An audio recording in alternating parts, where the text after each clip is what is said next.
So you're all aware that the ATP exists to work on the important problems in the world. And I think at this time of year, it's useful for us to reflect on the challenges associated with Santa. And indeed, what we as a team can do to resolve this. So I want to spend the next 20 minutes just sharing with you some of the most recent research we've been doing within the Advanced Training Partnership. And hopefully we can get this message out to our various stakeholders. So, with an audience like this, I really don't need to introduce this, and certainly we have real experts in the room. But the challenge of greenhouse gases is very real. The warming of the climate caused by the increased reflection back onto the surface of heat due to the build-up of greenhouse gases in the atmosphere is starting to dramatically affect our climate. We've had the warmest year on record, I believe. We're seeing far more extreme weather events. Is becoming a regular event. Extreme can be regular. And this is keyed to dramatic increases in all of the major greenhouse gases over the last 100 to 50 years. One of these greenhouse gases is, of course, methane. It's responsible for just under 20% of the global warming capacity. So it plays an important role in greenhouse gas production. And it's important for us to consider where this gas comes from. A significant proportion of the methane comes from enteric fermentation. Unfortunately, everybody farts. I'm afraid this is a geographical reality. But only about half of people produce methane. But even the best person produces probably 10 to 20% methane. So the average daily production is measurable in hundreds of mils. And this compares to dairy cattle, where methane levels of production can be up to 600 litres a day.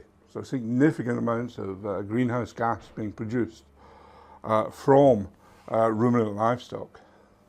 And this has led to a significant debate about whether ruminants are good or evil. Can we, as a society, continue to eat red meat, given the high levels of greenhouse gas that are associated with it?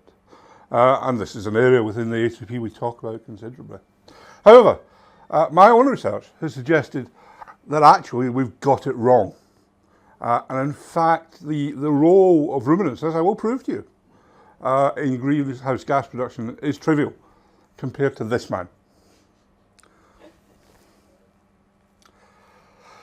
We've known for a while about various forms of transport, the use of mainly equid as transport is widespread within the various societies. And of course, quoting from the classic takes, now Dasher, now Dancer, now Prancer and Vixen, on Comet, on Cupid, on Donna and Blitzen, to the top of the porch, to the top of the wall, now dash away, dash away, dash away all. It should be obvious to you that Santa is using a distribution system based on reindeer power. And that, my friends, is his downfall. Now, I've done significant research on this, and it's always very important to acknowledge your sources when you're doing this kind of work. I strongly recommend to all of you the NORAD site, where they track Santa every year. It's an invaluable source of information about Mr. Claus and his activities.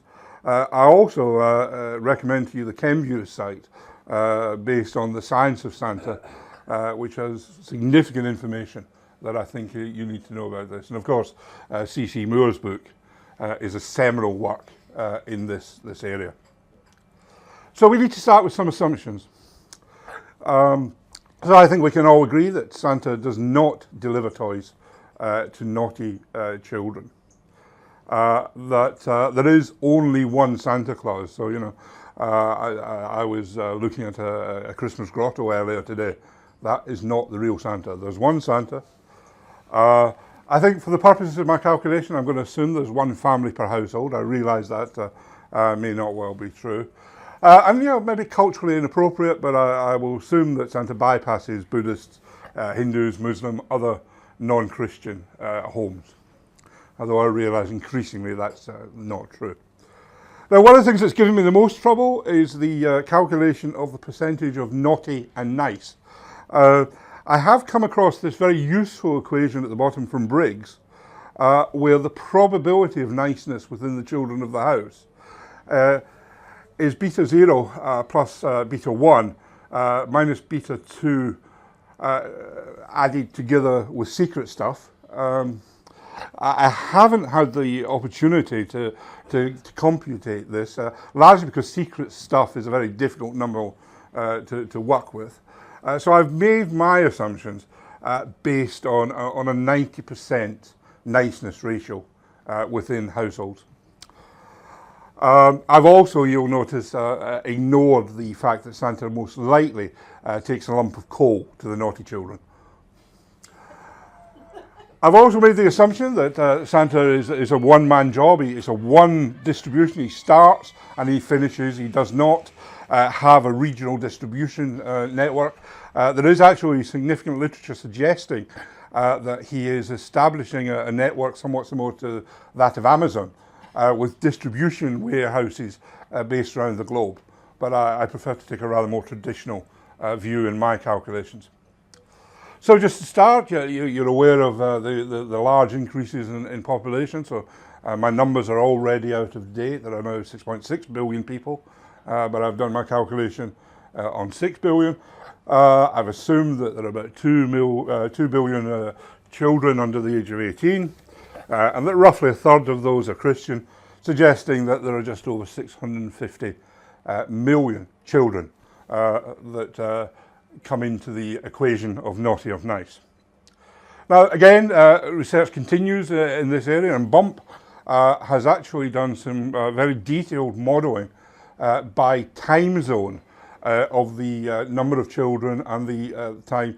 It actually shows quite nicely that with the shifts in time cost of time zones, Santa actually can make all the deliveries within a single day. He has 31 hours in which to make his delivery schedule because of time zone changes. So, coming back to my assumptions, between 500 650 million children, average number of children per house, 3.5. Number of destinations where Santa would have to do a delivery, 170 to 180 million. Santa clearly cannot arrive until the children are asleep, but obviously he does have the advantage of different time zones, so children go to sleep at different times around the globe. Assuming, and I realise this is a major weakness in my calculation, that the children sleep for 7 hours, then he has 31 hours to do his job.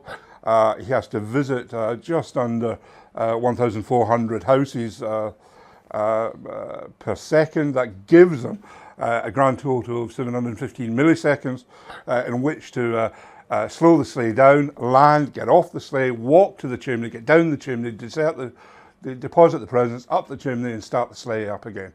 Slick operation this man is operating. I've had to make some adjustments for special circumstances. Of course, much of Eastern Europe is still using Eastern Orthodox Church. They have not changed to the Gregorian calendar. It's currently a 12-day difference between ours and their calendar. That implies Santa is delivering in that time zone on the 5th of January, so there are 2 trips involved. Of course, he does not have sole rights on the distribution. So in Italy, the franchise is held by Befana, who does the deliveries, and in some British Commonwealth countries, deliveries actually occur on Boxing Day rather than Christmas Day. I've made the assumption that there are bulk deliveries prior to Christmas to orphanages, hospitals, etc. And of course, in Belgium, Germany, and parts of Holland, traditionally the franchise was held by Santa Claus rather than Santa. So he doesn't have total domination in this. So the amount of travel you'll have to do, clearly we can make the assumption that Antarctica has no children, either naughty or nice, and we can ignore inland lakes, etc. The total inhabited land is just under 800 million square miles, assuming, and this again is a weakness in the calculation, that the children are equally distributed. That is a child every 0.7, or a household of children, I apologise, every 0.71 miles, suggesting that Santa in that 31 hours is going to have to travel 111 million miles. Clearly, if he's got 31 hours to do that, that gives him a speed of travel of 3.6 million miles an hour, or just under 1,000 miles per second. So and again, the ChemView site has some very interesting facts on sleigh design, the aerodynamics of the sleigh, and the fueling of the sleigh. But I think we probably don't have time to do that. For those that have maybe got a little lost in the data, that's just an informatic, really just showing you the key aspects of the distribution. That 31 hours, travelling 3.5 million miles an hour, and travelling 110 million miles. So we can then start to take this data and make some calculations. Now we know from various texts, the NRC, National Research Council, we know about the energy requirement of horses. And it's based on the speed of the horse and the body weight of the horse. So assuming Santa is travelling 96.54 million miles a minute, that's 5.31 times 10 to 27 megacalories of digestible energy per kilogram of reindeer. He has got 31 hours, so you can multiply that up to work out that it's 1.65 times 10 to the 29 megacalories per kilogram of reindeer. Average adult reindeer is about 160 kilograms. Each reindeer's energy expenditure is about 2.6 times 10 to the 31 megacalories of digestible energy. Again, I take you back to the classic text. It should be clear to you from this that there are 8 reindeer involved in this operation. Mr. Dasher, Dancer, Prancer, Vixen, Comet, Cupid, Donner and Blitzen. You'll notice no Rudolph, so Rudolph is not included in my calculations. Multiplying that by the 8, we now know that we have 2.1 times 10 to the 32 megacalories of energy being expended by the reindeer and clearly consumed by the reindeer. From other information that we have, we know that horses produce about 80 litres of methane a day and consume 16.6 megacalories, so we can work out that it's about 5 litres of methane per megacalorie of energy consumed. We know how much energy the reindeer have consumed. We can calculate it's about 10 to the 33 litres of methane that will be produced by Santa's reindeer in that 31-hour period. Clearly, we know the molecular characteristics of methane. We can correct to grams of methane. I've assumed methane's got 23 times the global warming capacity of CO2. The latest IPC figures take that up to 25, so we'd have to adjust for that. But we're at about 1.6 times 10 to 28 metric tons of CO2 equivalents from Santa. How does that contextualize within other sources of greenhouse gases? Badly. Santa, in one night, produces more greenhouse gases than all ruminants and all aircraft travel does in a year. Indeed, when you compare Santa to the top 20 CO2 emitting countries in the world, Santa produces more CO2 equivalents than the top industrialized 20 countries globally. Santa is the major cause of greenhouse gas production. This has led to a significant campaign to ban Santa in the name of global warming.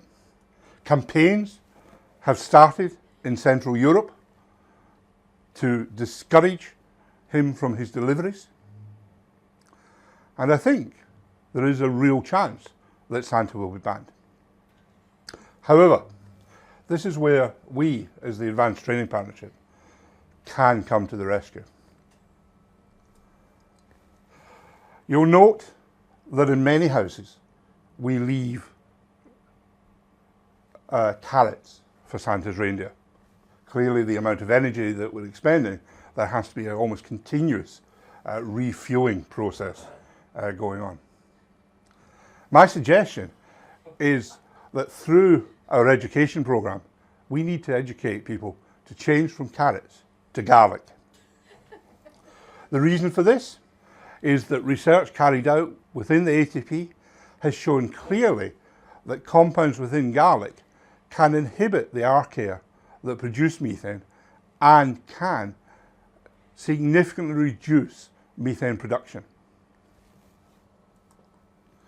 Thus, if we can engender a change from carrots to garlic, left with the table with care, together with the mince pies and whiskey, which I hope you all leave out for Santa.